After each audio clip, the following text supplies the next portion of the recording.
It's early. I got work. Then I got school after. Last night I was all over the place. Right after the game, I made a live stream and I was doing some things that I wasn't really too proud of, that I don't normally do. I'm not saying it's the worst thing in the world, but usually whenever I drink, sometimes I want to smoke, but anyway, regardless, was a little bit off the top. Had a little bit too much fun yesterday. Anyway, with that being said, I don't think I was able to give a clear analysis of this loss at Carolina yesterday and my opinions first and foremost. Number one, remember how last year I had that method of picking against the Saints every week, and usually whenever I'd pick against them, they always win, and when I pick them to win, they lose. Well, you know what? That's coming back. That is definitely coming back. From this point on, for the rest of the year, I'm picking against the Saints every single week, and it's a win-win. I can't lose with the situation. So for anybody who's just tuning in, I am going to be picking against the Saints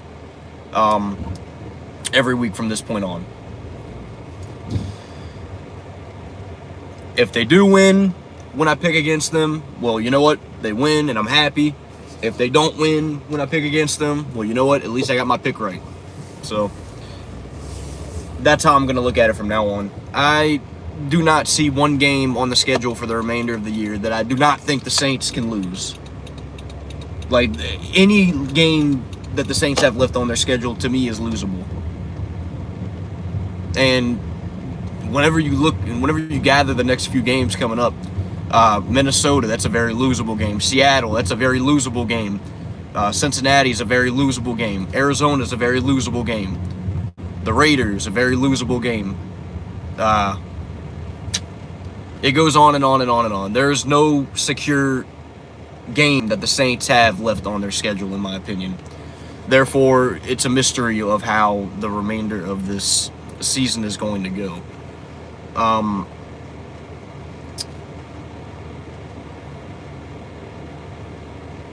The next thing. Listen, guys. Listen. It's not all... The fault is to not be put on... The entire fault is not to be put on the shoulders of James, okay? It's not all his fault. I get it. The play calling was atrocious. The offensive line was atrocious. There's so many different variables to keep in mind. My situation with this viewpoint, though, is that we need a new chance for energy, a new chance for motivation within this offense, within this entire team, really. And if something doesn't change, it's not. I think it's important to really see what Andy Dalton can do. If he can't do anything, well, okay, we have our answer. Okay, we just suck. We just suck. But we need to at least give him the opportunity while the season is still early. Trial and tribulation, trial and error, whatever. Whatever you want to call it. Experimental. I really want him to do well. I really want Jameis to do well. Great. Stupid, dude. This connection sucks, man. But as far as the business of losing and winning goes, going to get any different result if we keep on going with the same lineup every single week. I just don't see how it's going to get better. Not to mention, the man is still dealing with an injury. There's your justification right out the gate. He's dealing with an injury. He's limited to an extent. Now, he threw for 350 yards and a touchdown. He had 2 picks, but those were late. But he threw for 350 yards and a touchdown, so that tells me right then and there that, I mean, it's really not all his fault. That's where most of our offense came from, was through the arm of Jameis. But what I'm saying is, I don't think this team around him fully believes that they're capable of being competent. And I think in order to change that look, I think the only option is to test the waters and see what Andy Dalton has. That's my opinion, and I'm sticking to it. I 100% believe that the Saints have got to strongly consider starting Andy Dalton next week. Really strongly consider, dude, because if Jameis comes out and starts, and it's not fully on Jameis, but for the sake of the team, really, I don't think this team is confident that things can get better with the exact same lineup that they have on the field. I don't think they believe that they can be better. Something has got to change. And if Andy Dalton doesn't work out and he looks like crap and everything looks like crap around us, well then, you know what? That's where I start to point fingers at the coaching. That's where I'll start to point fingers at the coaching. Because there were some questionable play calls. There were absolutely some questionable play calls yesterday. But there were also some very makeable plays as well. Very makeable plays. Jameis would overthrow certain people. Jameis would be off target. Kamara fumbling the ball. I mean, just this whole offense altogether is just out of sync. And it needs a new energy. We also have some concerning injuries with Michael Thomas and Jarvis Landry. Dennis Allen apparently said Michael Thomas should be fine. Jarvis Landry, not sure what the condition of his injury is going to be. So, yeah, that's all up in the air. That's all up in the air. All up in the air.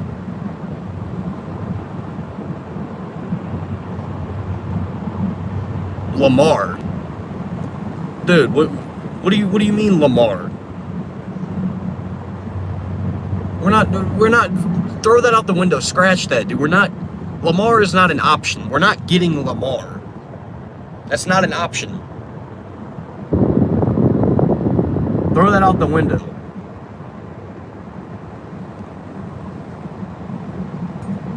We've got to see what we have in Andy Dalton. Because if Jameis comes out and starts against Minnesota, dude, I'm gonna lose my mind. Because I'm anticipating the BS. Like, you literally hold your breath every single play. From what I've seen these first 3 weeks, there's nothing to be confident about. Nothing. At least as far as the offense goes. I mean, the defense, they fight so hard the entire game, and they just, I mean, it gets to a point to where, I mean, dude, they're tired. I mean, they can't go anymore. Y'all just, you can't sustain a drive, and whenever you do, you miss a field goal or you fumble or whatever. I mean, and then another aspect I want to bring up, Dennis Allen is not very aggressive at all. He's a very non-aggressive coach. A very non-aggressive coach.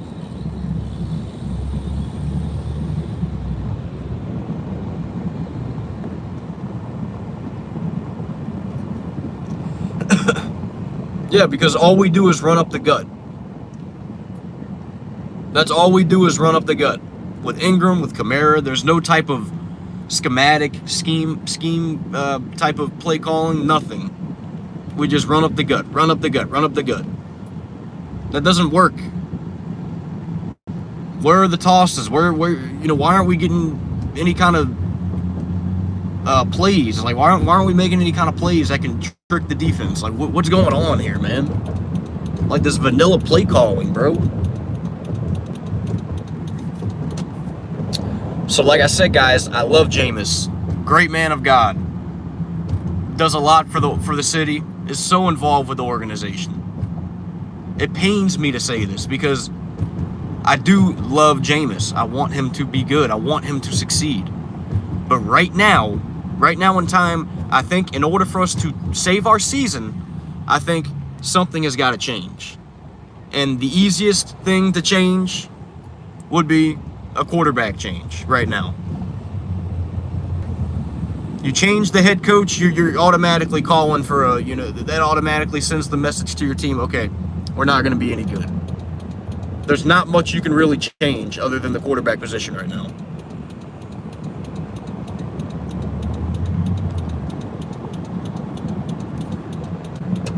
And the justifiable reasoning here, the more justifiable reason, we don't know what Jameis injury is doing to impact his playing. There's your answer. There's your justification if you're Dennis Allen. Jameis, it's nothing personal, buddy. We got to sit you because we're not sure if that injury of yours is causing you to not be as effective as we want you to be. And that's all you got to say. There's your reasoning. You can't argue with that. That's the facts.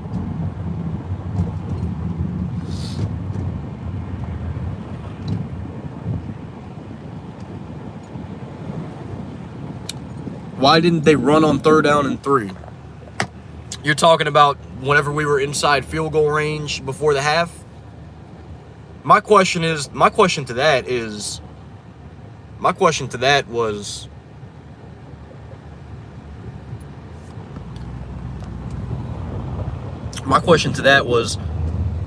why on 2nd and 3 do you decide to, why on 3rd and 3 do you decide to, throw a rainbow ball to Chris Olave when you had Kamara wide open in the middle? That's my question right there. But this team is just all around just not good, dude. Like, it's showing. I mean, whenever you don't have chemistry, whenever you don't have a foundation, and we don't have a foundation.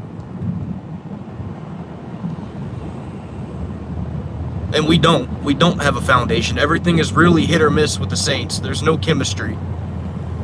It doesn't matter what plays should have went right or what plays should have went wrong or what plays that this should have happened, that should have happened.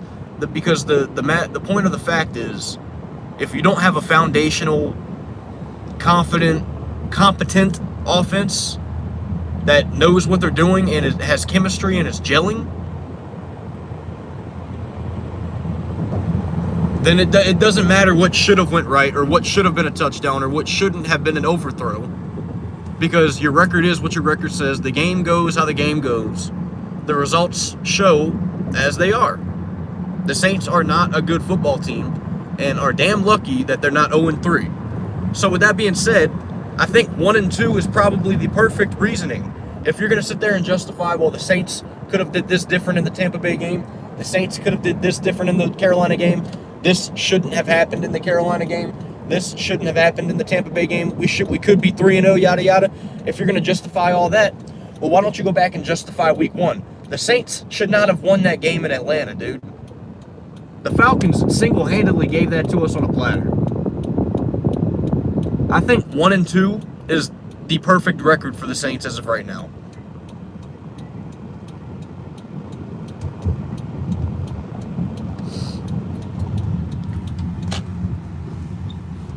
I think 1-2 is the perfect record for the Saints right now, and they deserve to be 1-2.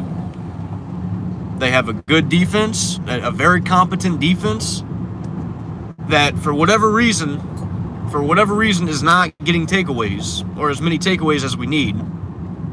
They have 3 on the season, but the point of the matter is they're not getting those game-changing takeaways that we need.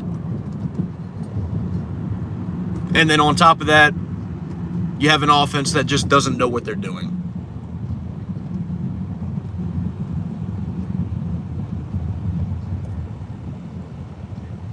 But something's got to be changed, though.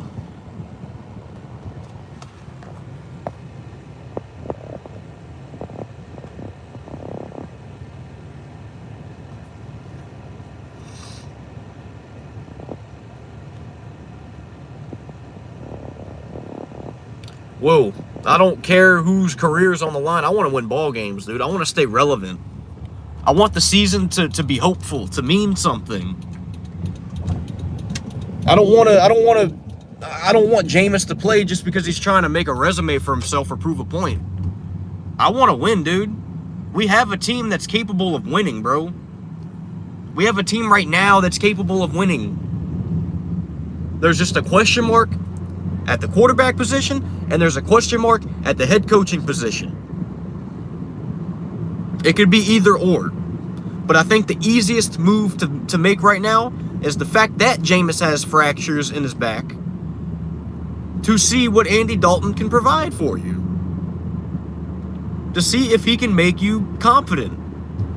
To see if he can provide maybe some sort of gel, some sort of chemistry in this offense. Because if he does, let's say they decide to start Dalton and he throws 250 yards next week, 3 touchdowns, 250 yards, 3 tutties, and we win 31-17. I'm sorry, but if that happens, I want Dalton to play. Yeah.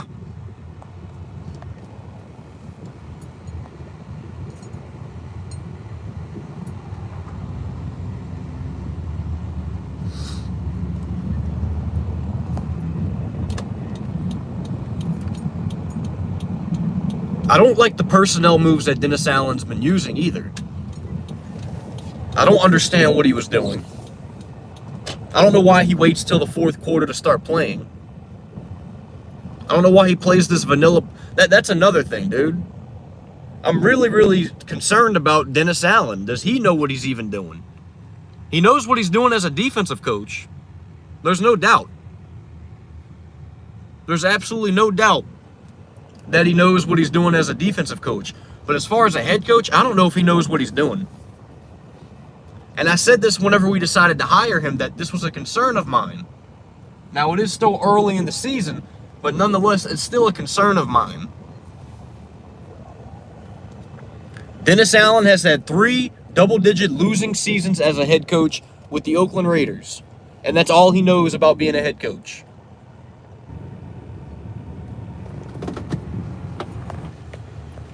Well, if Dennis Allen is in control of the defense, then I want him as our defensive coordinator. I don't want to lose Dennis Allen.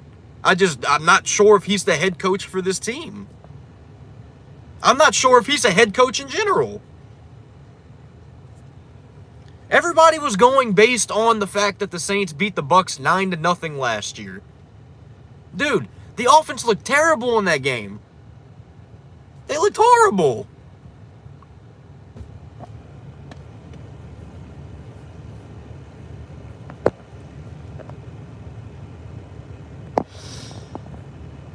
So that's what I'm saying. This team, offensively, we don't have a foundation.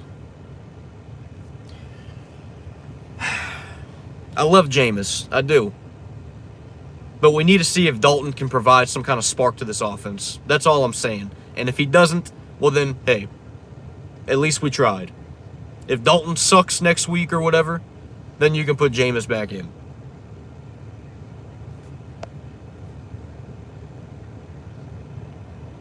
Oh, Buck Skull Gang, Tom Brady's the coach of that team, dude. Tom Brady is the coach of that freaking team, bro. Todd Bowles is trash. Byron, whoever y'all's coaches are, Bruce Arians, they're all garbage. Hot garbage. Tom Brady is the coach of that team. Point blank, period.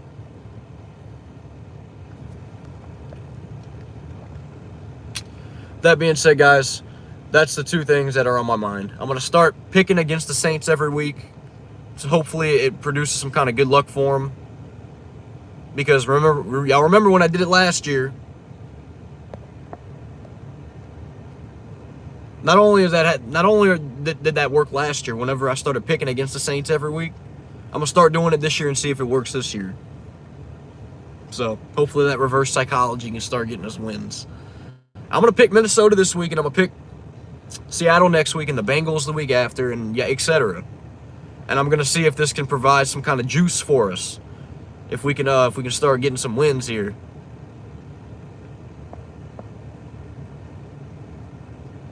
So, that being said, guys, love you all.